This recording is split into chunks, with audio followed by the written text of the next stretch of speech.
Incredibly easy. A special adapter stores the sample test tubes in trays of 96 units. There is no need to move the samples to particular positions.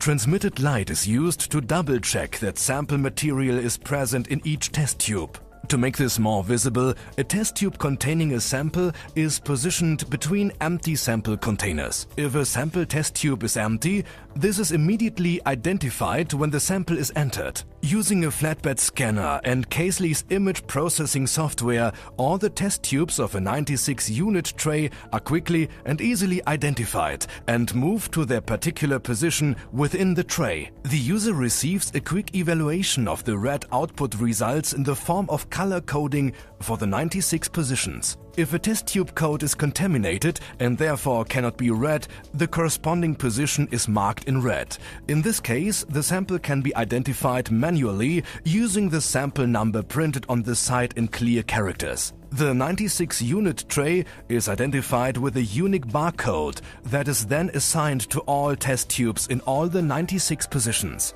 The overall output result, including the additional information about manual supplements, is saved as a standard file in the form of a plate allocation list. Importing sample-related data in the laboratory information and management system or directly in the pipette automation machine can also be carried out very easily. The ear punch samples are not transferred to new laboratory containers for processing purposes.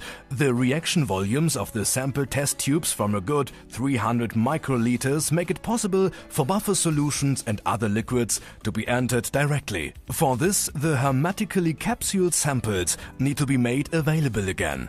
With a pneumatic-controlled punch device, all 96 samples on a tray are opened safely and without contamination. Once the 96 tray samples are opened, made of stainless steel and anodized aluminium can be safely decontaminated and then quickly prepared for its next task. Using several punch tools increases the capacity of the opening system. The 96-unit tray corresponds to the dimensions of the internationally applicable SBS standard, meaning it is compatible with all corresponding platforms of current pipette automation machines. This way, process-related pipette steps can be carried out directly in the original sample container.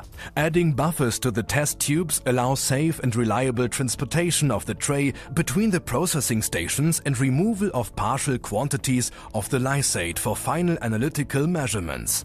Based on experience, approximately 2,000 samples can be registered and opened in 1 hour. This makes for unrestricted high-output analysis. If smaller sample quantities need processing, all the pipette steps can, of course, just as safely be carried out manually.